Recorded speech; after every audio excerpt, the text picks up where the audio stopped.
Et salut, moi c'est Danny Code. Et aujourd'hui, je vais te parler un peu de comment c'était ici, en Irlande. Comment c'est encore. Et plutôt au niveau du travail. Qu'est-ce que j'ai fait ici, comment j'ai eu le travail et pourquoi je pars et comment je peux travailler en partant d'ici. Bon, premièrement, alors j'étais contacté en 2017. Je pense que je l'ai jamais dit, mais en 2017, vers mai, avant que la saison ait commencé, la saison dans le sud, j'étais contacté par Apple ici en Irlande, à Cork, le headquarters d'Apple. Et ils m'ont contacté pour m'offrir un travail, quoi. Moi, à ce moment-là, j'étais pas vraiment chaud pour aller travailler pour Apple parce que j'ai commencé à coder. Je voulais apprendre à coder et je voulais faire du codage sur le travail, quoi. Et ils m'ont dit, après mon premier interview que j'ai eu, j'ai dit, bon, moi, le but, c'est de pouvoir faire du code. Est-ce que c'est possible de faire du code là-bas, oui ou non? Et ils m'ont dit que c'était possible, que je pouvais travailler pour Maps, Apple Maps, et que eux ici, ils étaient aussi à Cork. Quand j'ai commencé, du coup, à travailler là-bas, après 6 mois, je vais pas aller dans le détail comment tu reçois un travail pour travailler pour eux et l'interview parce que ça c'est confidentiel quand même. Mais bref, après 6 mois, normalement, tu as le droit plus ou moins de choisir ta voie que tu veux y aller. Et malheureusement, Maps, ils étaient plus là. Ils sont déménagés. Du coup, changement de plan, quoi. Je suis resté chez eux. Tu vas te poser la question, qu'est-ce que j'ai fait pour eux? Tout simple, j'ai fait call center, quoi. J'ai pris les appels. Pendant ce temps-là, j'ai aussi commencé à apprendre un peu le Python. J'ai fait 2-3 programmes que j'ai utilisés moi-même sur le travail pour traquer mes appels et tout ça, mes heures et tout ça. Mais je vais pas aller dans les détails aussi du travail non plus. C'est call center, quoi. On a réparé de la software. Et ouais, on a travaillé, quoi. Hop. Je sais pas si ça se voit, c'est la batterie qui est en train de se vider là. Bref, et après, pourquoi je suis pas resté? En fait, c'est ma femme, elle avait pas de travail. C'était vraiment difficile, étant en taille, de recevoir un travail ici. Même dans les restaurants, elle est très bon chef, tu sais, mais elle a pas eu de travail si facilement, quoi. Parce que c'est aussi avec les papiers et tout, il fallait faire des papiers.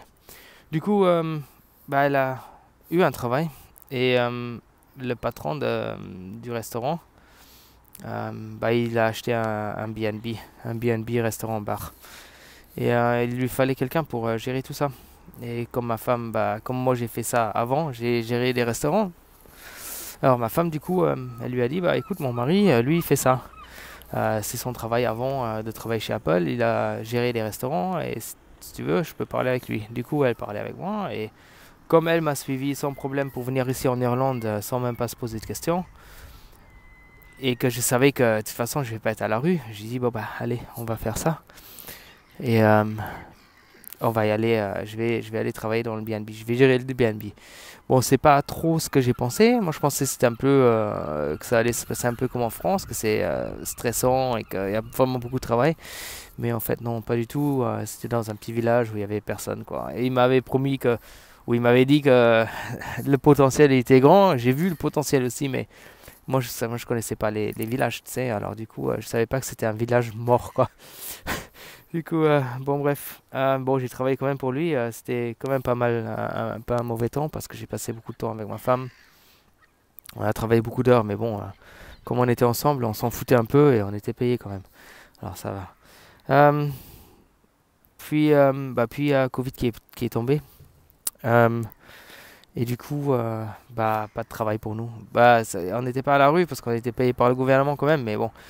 Je voulais pas laisser tout ça à la main du gouvernement, dire ok, c'est le gouvernement qui décide quand je reçois l'argent et combien de temps je reçois l'argent. Si demain il décide qu'il nous donne plus d'argent, on est dans la merde, tu vois. Du coup, j'ai commencé à chercher du travail.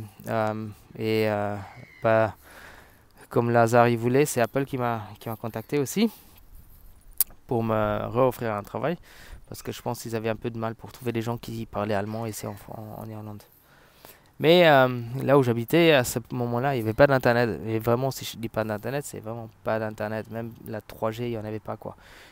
Pour avoir la 3G, j'ai dû mettre mon téléphone vraiment en haut de la chambre, dans un coin. J'ai fait une petite étagère. C'était le seul endroit où on a reçu la 3G.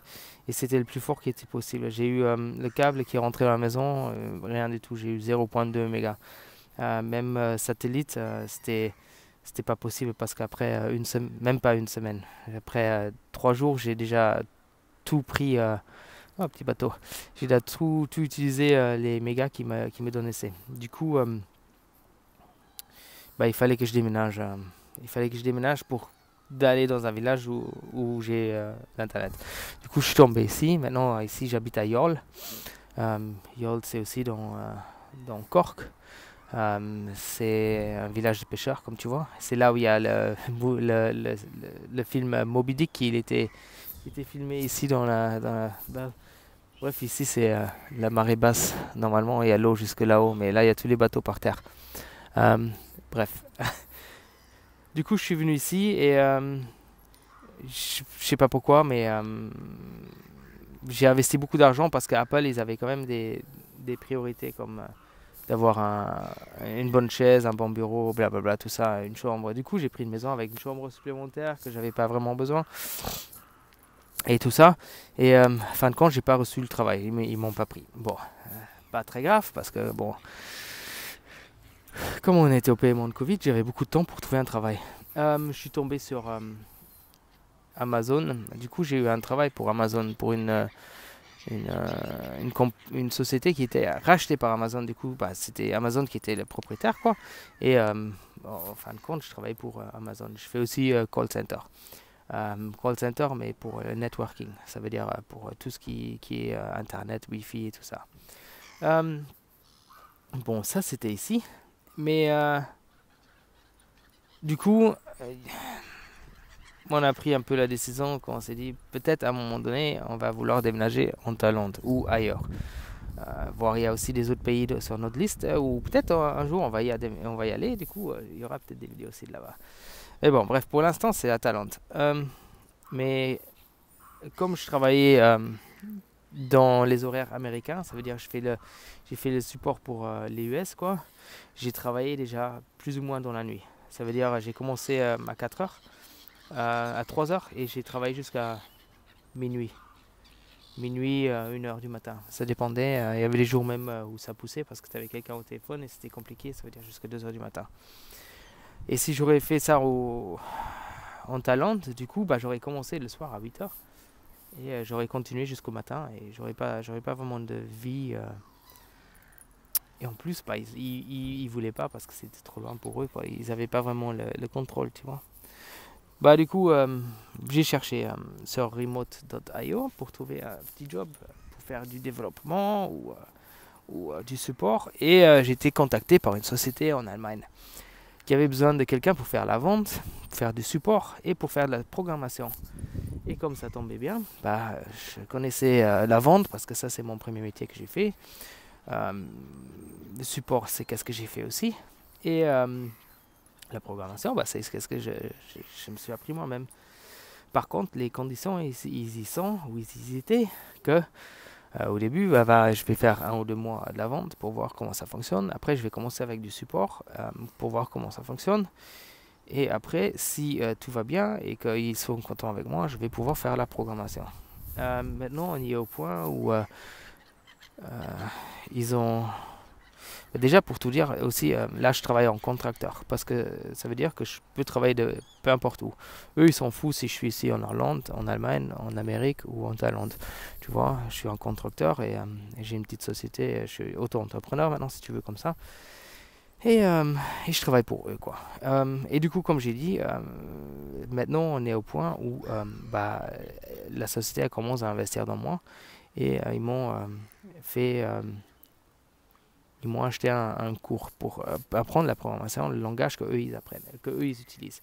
Et c'est là le langage qu'il va falloir que j'apprends maintenant au plus vite que possible pour que je puisse commencer vraiment au plus vite que possible, c'est Ruby.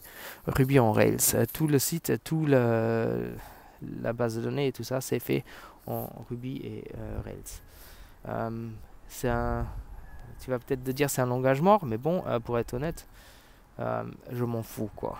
Je m'en fous vraiment. Au début, ils m'ont dit, quand j'ai parlé avec les développeurs, il m'a dit ouais, bah nous on travaille avec Ruby, qu'est-ce que t'en dis? Parce que tout le monde dit Ruby est mort. Je dis, je m'en fous. Franchement, même si tu me fais coder en Kotlin ou Cobalt, peu importe. En gros, j'apprends ce qu'il va falloir apprendre pour que je puisse mettre ma main sur du vrai code, tu vois. Et c'est ça ce qui est important. Je peux me mettre mes mains sur du vrai code. Je peux travailler pour une société et coder pour eux. Parce qu'après ça, bah, tu peux prouver que tu l'as déjà fait en production. Et puis après, c'est plus facile de recevoir ou un autre travail ou de pouvoir travailler. Je sais pas, c'est plus facile. Tu as déjà fait du vrai code. C'est ça ce qui est important. Du coup, comme je dis, ils m'ont demandé qu'est-ce que j'en pense de Ruby on Rails. Je dis, je sais pas, j'ai jamais fait du Ruby. Je vais jeter un coup d'œil et bref, là, la semaine passée, il m'a dit, bon bah écoute, on est content, on va te donner un cours, tu vas suivre de ton rythme. Et quand tu es prêt, tu me dis, et j'espère que fin 2021, que tu seras plus, que tu feras plus de la vente, voire du support, mais que tu pourras devenir, devenir un développeur à plein temps à temps plein pour nous. Et bref, ça c'est, ça c'est du coup c'est l'histoire de ici l'Irlande. Du coup, ouais. On va y aller, on va partir en Thaïlande, on va commencer à travailler là-bas pour eux. Je vais travailler dans la nuit aussi parce que ça sera, dans la nuit c'est bien dit, ça sera de 3h à minuit, quelque chose comme ça. Mais honnêtement je m'en fous, j'ai du travail, j'aurai de l'argent qui va rentrer, j'ai un bon salaire, je peux pas dire que c'est le meilleur salaire que j'ai reçu jusqu'à présent. Mais au fur et à mesure, il monte parce que au fur et à mesure, j'ai plus de tâches à faire. Je fais pas que la vente, je fais aussi le support. Ça déjà, ça ramène un peu. Et après, si je fais du code en plus, ça va ramener encore plus. Et si je deviens plus ou moins développeur Ruby, ça paye pas mal non plus. Même si tout le monde dit que c'est mort, mais franchement, ça paye encore toujours. Et ça payera toujours plus que ce que je fais maintenant. Et si je peux travailler dans un pays où c'est moins cher, le coût de vie il est beaucoup moins cher qu'ici, et je gagne la même chose qu'ici, c'est toujours gagné, tu vois. Bon, sur ce, comment dire, à la fin de la vidéo, si tu as des questions, tu les laisses dans les commentaires, comme d'habitude. Tu laisses un petit j'aime, ça fait vraiment plaisir. Si tu veux, tu peux t'abonner, ça aussi, ça ferait vraiment plaisir. Et si t'aimes pas, tu laisses un petit dislike. Ça, c'est pas grave non plus, mais ça aide, ça m'aide moins parce que YouTube, il voit que tu interagis avec la vidéo. En tout cas, comme je dis, si tu as des questions, les laisse en bas et moi, je les répondrai dans la prochaine vidéo. Allez, à la prochaine. Ciao.